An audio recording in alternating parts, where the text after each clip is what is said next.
obviamente hay un riesgo latente, hay una olla que está burbujeando ya en relación al llamado desborde social. Imagínense ustedes tener que lidiar con 300.000 personas que entren casi de sopetón de Arica a Tacna. Eso podría terminar causando incluso un problema diplomático.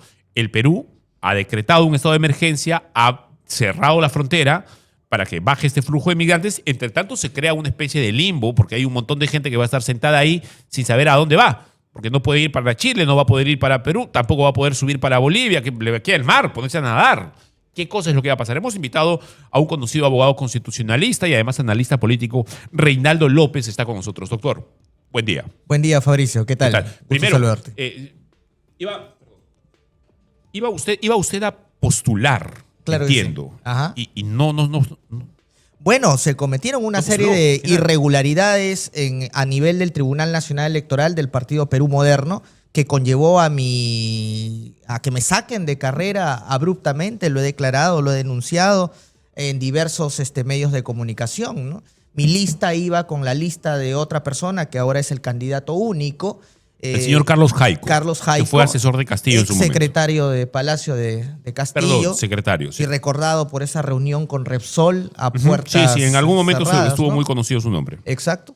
Bueno, él y mi lista postulaban. Resulta que el 26 de octubre yo ingreso mis papeles con las 4 UITs que se exigía para inscribir mi lista presidencial, mi fórmula presidencial.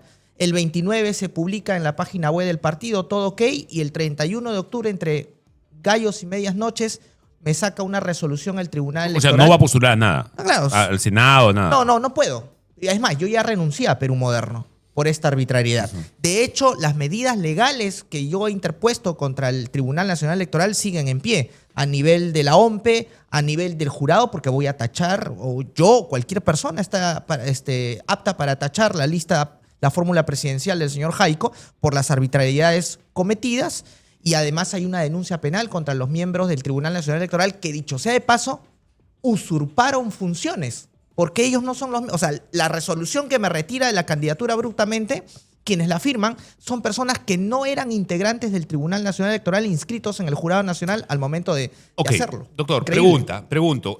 Acabamos de hacer una encuesta. Ponla, Angelito, ponla. La encuesta es una encuesta nuestra, por supuesto. Son 165 votos. Hemos tenido más de 400 conectados el día de hoy, pero votaron 165 personas. La pregunta fue, ¿Vizcarra es inocente? Doctor, y lo que respondió la gente en masa, un 95% dijo no es inocente, y apenas un 5% dijo que sí lo es. Le pregunto a usted, ¿cometió un delito Martín Vizcarra? Bueno, ¿Es inocente? Las pruebas son contundentes.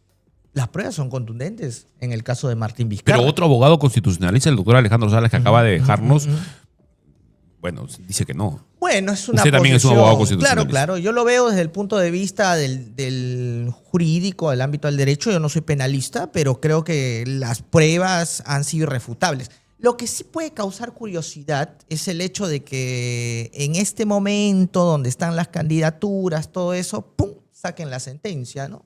De repente podrían haberlo hecho más antes. El juicio ha estado ahí dormido, ¿no? Y como que hay una situación donde se puede prestar como para la mala interpretación, como que diciendo, lo sacaron justamente porque estaba postulando y lo creen un peligro, ¿no? Yo creo que ahí el Poder Judicial hierra, ¿no? Al demorar tantos los juicios, y obviamente eso genera mucha desconfianza en la gente. Hay un mensaje de Aldo Fernández González que me parece interesante, porque dice, respecto de Vizcarra, falta la extorsión del aeropuerto de Chincheros. La empresa no iba a poner plata y había ganado la licitación y el Estado... Claro, es verdad. Yo me olvidé de ese caso de Chincheros. Es sorprendente cómo no eso... solamente ese, ¿no? Hay una serie de cosas de Martín Vizcarra, ¿no? Creo que obviamente todos sabemos, ¿no? Y por eso que la gente en la encuesta es muy clara, ¿no? Sí, se conoce la culpabilidad. Ahora, que hayan abogados, personas que lo defiendan de uno u otro punto de vista, bueno, en fin, ¿no? Acuérdate que yo siempre digo, el derecho es tan maleable que se puede prestar para cualquier tipo de interpretación o defensa dependiendo del abogado, ¿no?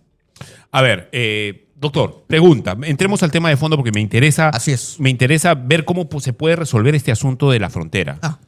Lo terrible. primero que usted quiera decir sobre el tema. Mira, yo creo que esta situación es muy dramática y solamente estamos asistiendo a algo que podría ser algo incontrolable, porque acuérdate, no solamente es que el 14 de diciembre gane José Antonio Kast, Sí. Pero, perdón, imágenes de la frontera, por favor. sino que además esto no solamente va a ocasionar una crisis fronteriza con Chile, sino que acuérdate que también ahorita en este momento las Fuerzas Armadas de Estados Unidos están en el Mar del Caribe y amenazan con cualquier momento, pues, de repente incursionar en territorio venezolano. Con lo que a este problema limítrofe con Chile por la migración ocurriría otro problema también por la cantidad de venezolanos que comenzarían a migrar ante una situación ya de acción por parte de los Estados Unidos. Brevemente. Imagínate esta crisis que se puede ocasionar. Terrible. Brevemente, Ángelo, arde la frontera. 2 puntos. 300.000 venezolanos ilegales serían expulsados de Exacto. Chile hacia el Perú. Porque y es un montón. Es un montón. En Tacna hay 300.000 habitantes. Exacto. En Tacna. En Tacna nada Imagínese usted, bueno, no sé si vengan 300.000. Que vengan 100.000, doctor, y eso es un problemón. Mira, acá el tema es que tiene que entrar inmediatamente a actuar el alto comisionado para refugiados de las Naciones Unidas, porque ya este es un problema que no solamente le compete a Chile y al Perú, es un problema que le compete a las Naciones Unidas. Para eso hay una convención sobre refugiados del 51 con su protocolo adicional 71, que permitiría, por ejemplo, instalar campos de refugiados, o también, para no ponerle el nombre un poquito que suene tosco, campos de asistencia humanitaria, que se le dice. Bueno. ¿Para qué? Para que... Gueto es gueto. Sí, pero ¿qué hacemos? Entre personas que están atrapadas, ocasionando problemas a los dos países. Ahí tendría que entrar el alto comisionado para refugiados de las Naciones Unidas en concordancia con el gobierno peruano y chileno para ver qué solución le da. La solución ahorita es comenzar a crear campos de refugiados, porque si no, esto va a ser un descontrol absoluto. Pero tiene que participar las Naciones Unidas, porque esto es un problema global también. Hay tratados y convenios internacionales que permiten hacerlo. La logística, todo ello, se tiene que hacer en concordancia con las Naciones Unidas. Ya, ¿eso quién lo paga? ¿Quién paga la comida? ¿Quién paga el manutención? Por todo ese eso tema? tiene que entrar el alto comisionado para refugiados de las Naciones Unidas. Tienen que hacerse responsables. Para eso existen las Naciones Unidas. Porque si no, el problema se lo van a tirar entre Perú y Chile y no solamente puede ocasionar una crisis migratoria, sino también una crisis estatal también entre países.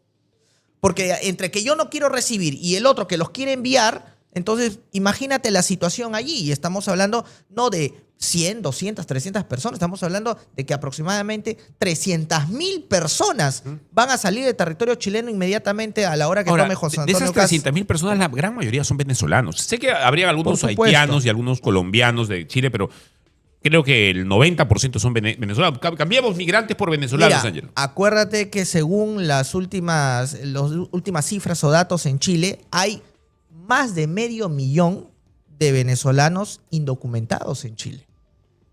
O sea, esto es gravísimo. Te dan la cifra de 300.000, pero puede ser mucho más. Ahora, hay otro tema también, ¿no? Que se está diciendo que esto no sería tampoco de forma tan inmediata, toda vez que Chile también ha firmado tratados internacionales que tiene que respetar, ¿no? Pero si llegase a ser el presidente José Antonio Kast, y es un caballito de batalla esa promesa que ha hecho, y la pone en ejecución, dime tú quién para eso. Vayamos con los apoyos, por favor. Doctor, a ver, ¿le puede sonar a alguna gente, sobre todo, no sé, algún tipo de personas, le puede sonar un poco agresivo lo que estamos diciendo contra los extranjeros? Ujú. Y ciertamente podría hacerlo si es que no hubiésemos sufrido la cantidad de cosas que estamos sufriendo en el Exacto. país todos los días. Pero dentro de esos 300.000 no todos son delincuentes, No. evidentemente. Mire cómo están en la frontera ahorita. No todos son delincuentes. Hay madres, hay padres, hay Fabricio, niñitos, hay chiquitos. Exacto, Fabricio, pero acá hay un tema importante. No se trata solamente de la cuestión de que sean delincuentes. Se trata de que no tienen sus papeles en regla, o sea, están en una situación irregular. Y la irregularidad tiene que reconocerse más que como una falta, también como un delito. Yo no puedo ir a tu casa si es que no te toco la puerta o si es que no estoy invitado a ella y meterme porque simplemente pues me quiero meter porque no tengo dónde dormir o no tengo dónde ir. O sea, hay que acostumbrarnos también a que haya un orden. En efecto, te hablan las Naciones Unidas, te hablan los derechos humanos, pero ¿qué hay también de la sociedad que obviamente peruana, que ya tiene un alto índice de delincuencia, que ya tiene un alto índice de inseguridad, que tiene problemas a nivel educativo, a nivel de salud, una serie de cosas, que venga mucho más gente en situación irregular para agravar esos problemas, también hay que ponernos a pensar ya en nosotros también, ¿no? ¿No lo crees? Sí, sí, yo estoy de acuerdo con usted. El tema es que cómo vamos a solucionar eso, porque no solamente es un tema de que van a comer, sino el tema de higiene, el tema de salud, el tema de mantener el orden, digamos, más o menos ahí. Por eso vuelvo a repetir. Porque hay indeseables también ahí. Exacto. Así como hay padres de familia Por y niños, supuesto, hay indeseables. Por supuesto, por eso yo te vuelvo a repetir. Perú y Chile tienen que inmediatamente convocar al Alto Comisionado de las Naciones Unidas para los Refugiados y darle la responsabilidad que ayuda a resolver el problema. Y todo esto se va a definir también, doctor. Yo sé que usted es un abogado constitucionalista, pero también es un comentarista conocido de temas internacionales, porque lo que va a ocurrir en Venezuela es lo que va a definir todo También. esto. ¿Ok? Exacto. El 20% de la Armada estadounidense, que Está en el Caribe. que no es poco, el No es 20%. poco. Sí. El 5% es más que cualquiera de nuestros países latinoamericanos. Por supuesto. Está en el Caribe, En el Caribe. apuntándole a la cabeza de Maduro. Maduro, que está metido en un hueco ahí escondido. Pero sin embargo, Maduro no se termina de decidir, pareciera. Incluso le ha hecho una llamada personal. Se sabe ya que ha conversado personalmente con Maduro diciéndole: sal tú y sal tu familia, lárgate de acá porque si no vamos a entrar. Ajá. Ya, es que ahí viene el otro problema, que la crisis se agudice muchísimo más, como te decía.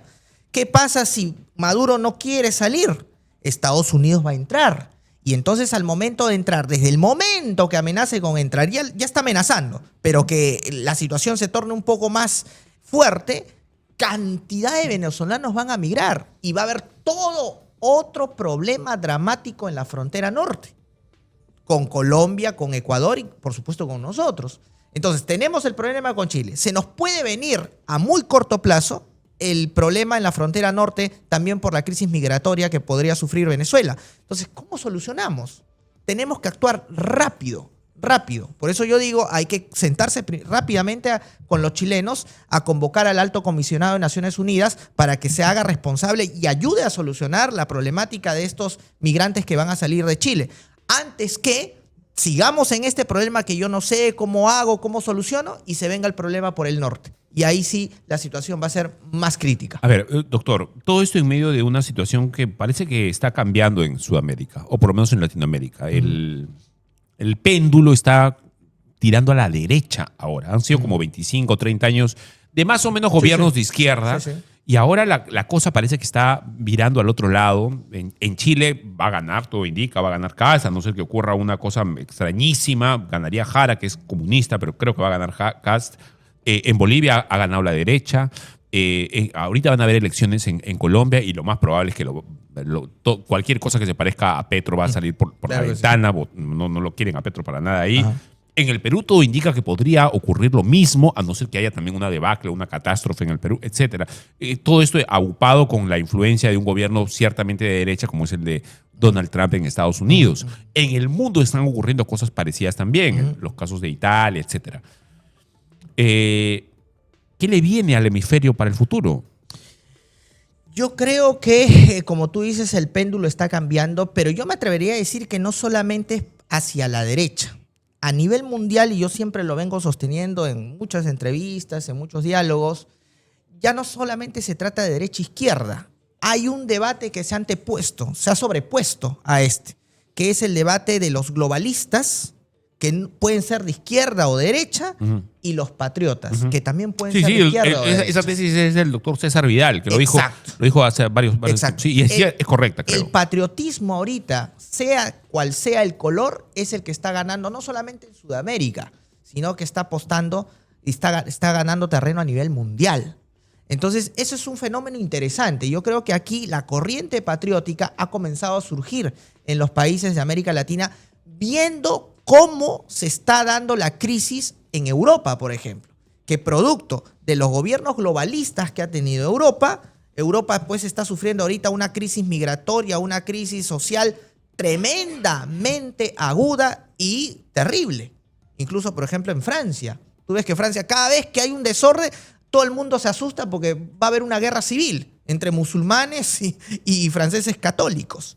Entonces, para evitar eso, es que la corriente... Son bravos los católicos franceses. La corriente históricamente patriótica... siempre han sido bravos. La corriente patriótica está ganando terreno cada vez más. Y yo creo que por ese lado está la derecha de los países sudamericanos que tú acabas de mencionar. Pero eso no implica por ahí que haya alguien que se distinga de izquierda o derecha con un discurso patriótico de defensa de los valores, de la cultura, de la historia, de las normas consuetudinarias de una determinada sociedad para que el pueblo le dé la confianza, ¿no? A ver, ¿cómo ve usted el próximo presidente del Perú? Mira, no sé si tiene un candidato, pero más o menos, ¿cómo ve que podría ser el próximo gobierno? Yo lo veo con mucho pesar y con mucha preocupación la situación que se viene. Porque fíjate, todo esto, yo que estaba en la cancha, la forma como me retiran, el tema de que parece que una mano negra estuviera limpiando el terreno para que los mismos de siempre se queden en el poder. Presidente que sea quien sea, de izquierda, derecha o lo que fuera, lo tenemos claro que no va a tener mayoría en el Congreso. Y que quien va a manejar los hilos del Perú a partir del 2026 va a ser el Senado. La problemática de los peruanos va a ser el Senado. ¿Quiénes integran el Senado? ¿Va a ser un problema? Va a ser un problema. Porque acuérdate que el presidente puede cerrar la Cámara de Diputados, pero no puede cerrar el Senado. Y si tenemos un presidente que no va a tener mayoría en el Congreso, entonces vamos a estar entre dos opciones. O agacha la cabeza o lo vacan. Doctor, está usted poniendo en la mesa un tema bien interesante que no necesariamente lo hemos tratado a fondo aquí en Resurge, así que nada, hagámoslo. Primero, ¿cómo va a ser este Senado? Para que la gente un poco entienda de qué estamos hablando. ¿Cómo va a estar configurado? Con una composición de 60 personas. Ok. Donde obviamente se va a repartir en base a los partidos que pasen la valla. Que no van a ser más de 7 u 8. Estoy exagerando. Y eso, probablemente 6, probablemente menos. Estoy exagerando. Pero ¿qué pasa? Vamos a tener probablemente un Senado donde los congresistas actuales que se están lanzando también a la Cámara de Senadores, muchos los veamos allí. Pero no solamente eso, sino también vamos a poder tener a candidatos presidenciales allí que han logrado pasar la valla con sus partidos, pero que no han logrado pues pelear la presidencia. Y de repente vas a tener a un César Acuña como senador. Vas a tener a bueno, Keiko ha dicho que no, pero vamos a ver hasta el 23 de diciembre si no dobletea. Ha sido un error, ¿no? Incluso ha sido medio malcriado decir que es una especie de premio consuelo, ha dicho. Pero de repente retrocede. Bueno, y también de repente la vemos ahí, pero sus acólitos sí van a estar allí. Entonces, imagínate que ese Senado controle el poder y tenga un presidente que lógicamente va a estar maniatado porque no tiene mayoría congresal. Entonces la amenaza siempre va a surgir. O haces lo que te digo, o te portas bien, o te vacamos. Y el presidente no va a tener opciones frente al Senado. ¿Por qué? Porque la Constitución, acuérdate que dice que el presidente puede cerrar la Cámara de Diputados, pero no la Cámara de Senadores. Entonces ya ahí estamos hablando de que el régimen presidencialista del Perú, con los cambios que ha hecho la Constitución del 93, prácticamente en los hechos va a ser un régimen parlamentarista. Y podemos tener un Senado dictatorial. ¿Y eso a qué? Ya, pero todo eso depende si es que hay mayoría en el Senado, obviamente. Pero acuérdate que ¿quiénes están gobernando ahorita?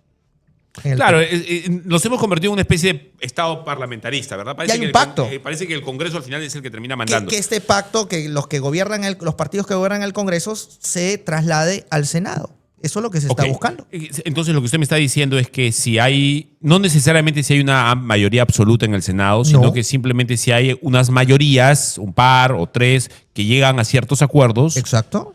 ¿Podrían gobernar en qué sentido? Gobernar en el sentido de que vamos a tener un presidente evidentemente débil. ¿En qué aspectos? A la gente lo que le interesa es el tema del dinero, porque por ejemplo. El presidente no va a tener mayoría en el Parlamento. Entonces va a estar sujeto a que todo lo que haga, lo haga con la venia del Senado.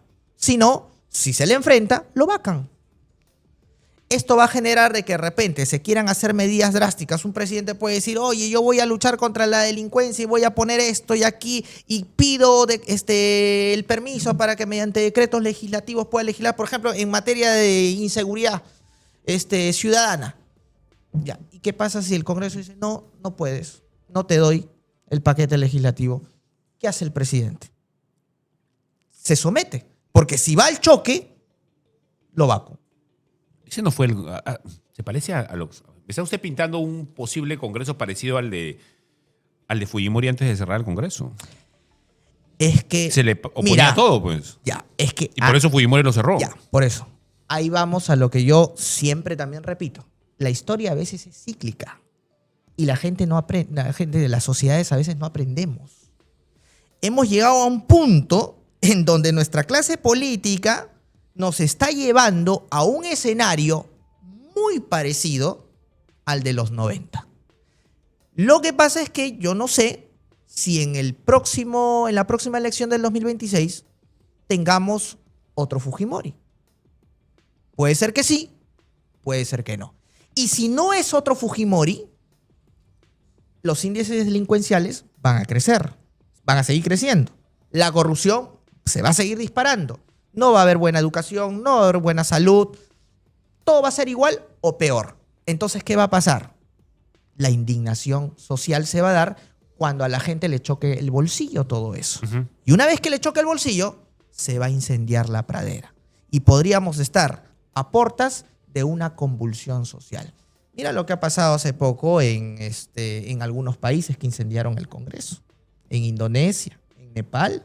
Cuidado que se Bueno, esté en Nepal llevando lo a hicieron esto, porque ¿no? le quitaron el TikTok a los chicos.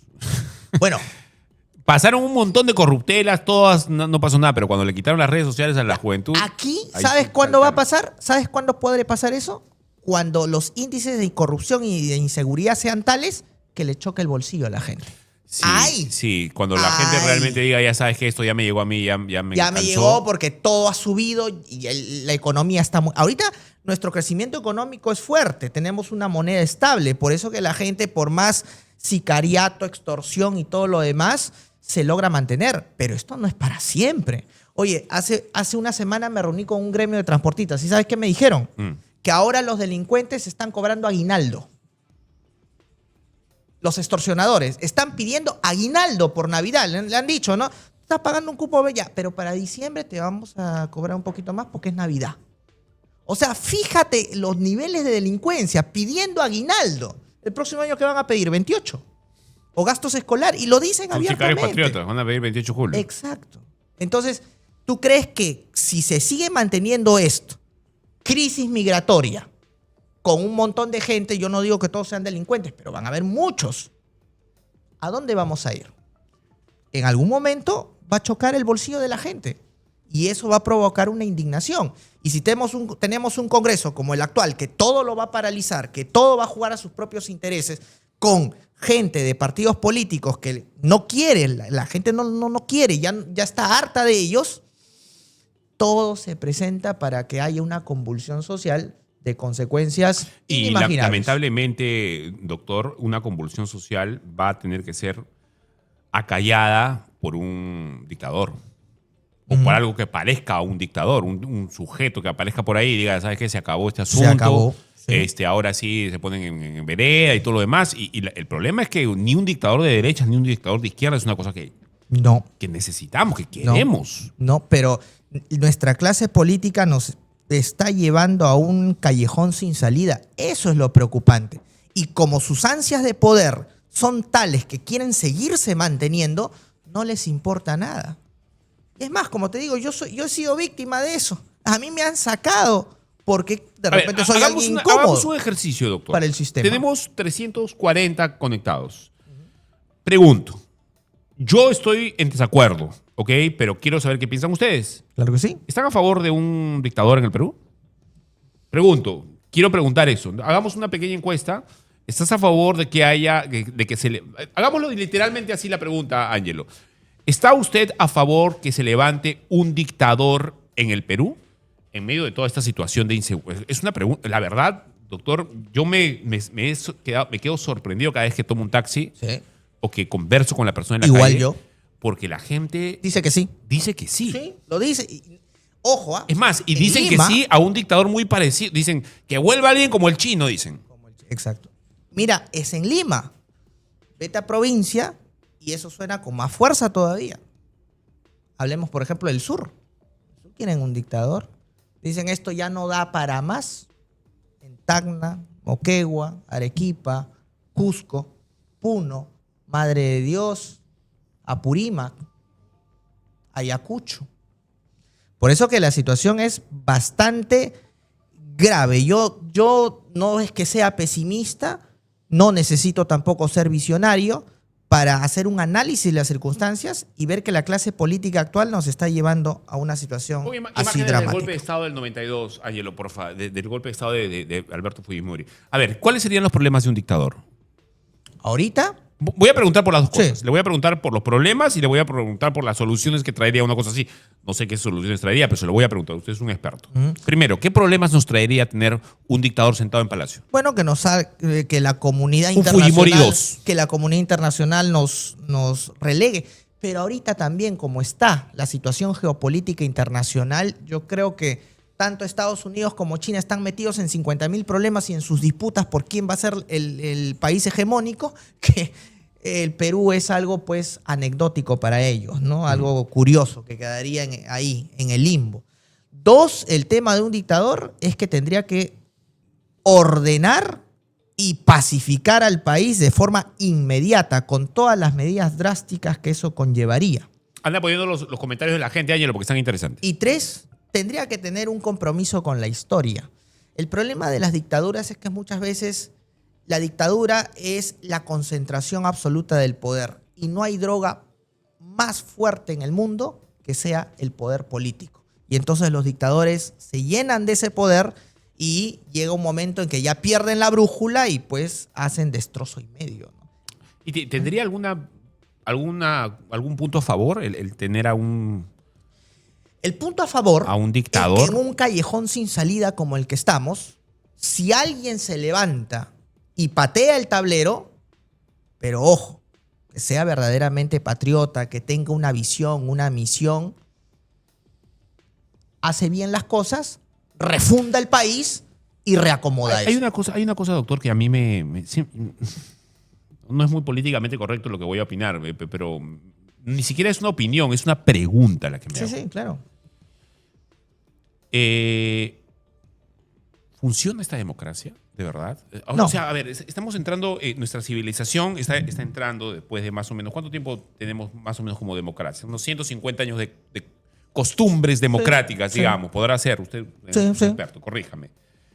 Creo que 150, quizá 180 años después, estamos entreviéndole las costuras al vestido, ¿no? Ya estamos viendo que hay cosas que no se terminan de poder solucionar democráticamente hablando. No, Y efectivamente. termina degenerando a veces en lo que se llama una oclocracia, que es la degeneración de la democracia. Es cuando la masa hace una dictadura, ¿verdad? Y es una masa inculta, una masa enfervecida, incluso a veces irracional. Irracional, sí. Sí, sí, y lo más grave, que no solamente puede derivar en una oclocracia, sino en una cleptocracia De los rateros. de los rateros. El gobierno de los rateros. De los rateros. Bueno, en Entonces, Venezuela están un poco así ya, ¿no? Y en muchos otros países también. Entonces, cuando ya esto se degenera, Polibio, que era un gran pensador romano, decía de que la historia es cíclica. Y él hablaba de la anaciclosis, de los ciclos de los gobiernos a nivel de todos los estados. Decía que cuando una democracia ya está degenerada, lo que lleva es, o conduce, es el camino a una dictadura. Y la dictadura refunda el país y vuelve de nuevo a una aristocracia, luego a una democracia y así. Es un ciclo ¿Cómo constante se llama ese que se ha ciclo? manifestado. ¿Tiene un nombre? Anaciclosis. Ok, Polibio le puso anaciclosis. Nietzsche le diría el eterno retorno, sí. ¿no? Filosóficamente hablando. Pero es algo que se ha dado a nivel de la historia de todos los países. ¿En dónde estamos ahorita como civilización? Ahorita estamos en una situación de degeneración democrática, pues. La mayoría de países están afrontándose o se están acercando moral, doctor, a un ciclo. en realidad. Claro, también a nivel del mundo, ¿no? Pero acá en el Perú específicamente, la democracia ya degeneró. Ahí va mi preocupación, lo que se viene. Dictadura, revuelta social. ¿Quién va a ser el dictador? Y eso es una cosa sorprendente. La vez pasada tuvimos a un candidato que no solamente no sabía verbalizar o pronunciar bien el castellano, sino no podía responder a qué cosa era un monopolio, por ejemplo. Los conceptos se le cruzaban, no tenía ni idea de lo que estaba hablando. Y la gente votó por él porque hablaba parecido a mucha gente. A ver, y no quiero ser despectivo con esto, sino que quiero simplemente ceñirme al hecho. Y al final la gente terminó votando por alguien que le tenía simpatía y no quería votar por, no sé, pues por el limeño, por el blanquito, sino quería votar por una persona que tuviese su mismo... Entonces, eso es... Y era un voto de indignación también. Eso está bien, a ver, es entendible, yo lo puedo entender, lo puedo comprender, podría estar de acuerdo hasta cierto sentido, pero lo que obtuvo eso es no solamente dañino para nosotros, para todos. Castillo fue dañino para el país. Es que ese es el riesgo cuando la democracia ya está degenerada. Imagínate que Castillo hubiese sido un personaje idóneo para el cargo. O sea, que hubiese tenido la capacidad del, vamos a decirle, no del dictador, sino del estadista, que con mano dura viene a refundar el país. Estoy pensando, por ejemplo, en un Charles de Gaulle francés. Pero eso ocurrió en medio de una guerra, ¿no? Terrible. Pero él fue el hombre, ¿no? Entonces, imagínate algo así. O Lee Kuan Yew, el dictador de Singapur, por ejemplo, también. Entonces, imagínate que él hubiera tenido esa cosmovisión. El escenario hubiera sido otro. Pero igual, no lo fue. No fue idóneo, metió la pata, hizo destrozo, ya. Pero seguimos en la misma degeneración y se va agudizando más. Sí. Entonces, ¿qué es lo que viene? Otro personaje de repente. Pero ¿qué pasa si ese personaje sí tiene la visión, sí tiene la preparación, sí tiene las ideas claras? Podría ser un buen dictador. El riesgo es que no se adormezca en el poder. Me parece interesante lo que dice, pero también recuerdo yo la dictadura de Fujimori y te pasaban el Chavo del 8 en medio de las cosas importantes que estaban ocurriendo, ¿no? Había la marcha de los 4 suyos, yo salía a marchar ahí, estaba en la universidad y te ponían te ponían al Chapulín Colorado y no podías opinar realmente, o sea, no había, no podías, no encontrabas en la televisión un lugar, salvo Beto Ortiz, que estaba dando su batalla personal. Claro. Nadie. Claro. Y los derechos estaban sometidos, estaban desaparecidos. O sea, prácticamente no existía la libertad de opinión en el país. Entonces, es que son los riesgos y son el precio. No sé si estaría yo personalmente dispuesto a poner eso en el asador para conseguir otra cosa. Pero no sé imagínate, vete a un mercado, reúnete con los gremios de transportistas o con los gremios de los profesores, quien sea, donde ven que la extorsión, el sicariato, que el extorsionador viene y te dice, oye, págame mi aguinaldo. Mano, yo sacrifico mis derechos para que el dictador venga y me ponga orden. En el Imperio Romano llamaban justamente pues, el dictador, el que solucionaba los problemas en tiempos de crisis, pero tenía luego la salvedad para entregarle nuevamente al pueblo el gobierno cuando la solución se acababa. O lo que en Japón se conoció durante mucho tiempo como el shogun, ¿no? Que era el líder militar, ¿okay? Que aparecía cuando el emperador no podía regir. Bueno, en fin. Doctor, su palabra final, por favor. Bueno, esperemos que en la elección del 2026 la gente haga un voto responsable, un voto consciente. Es difícil porque hay un grupo de poder que está manejando todo tras bambalinas, pero igual la lucha continúa. Hay patriotas, habemos patriotas que vamos a estar atentos y dando la batalla, dentro o fuera del marco electoral, pero obviamente de la mano con otros patriotas que se suman a la lucha, porque esto se trata de salvar al país también. Salvar la historia, cambiar el destino de nuestra patria, y en eso nosotros no vamos a vacilar. Personalmente a mí me han sacado de la contienda electoral, pero se ha perdido una batalla, pero no he perdido la guerra. Eso que les quede muy claro.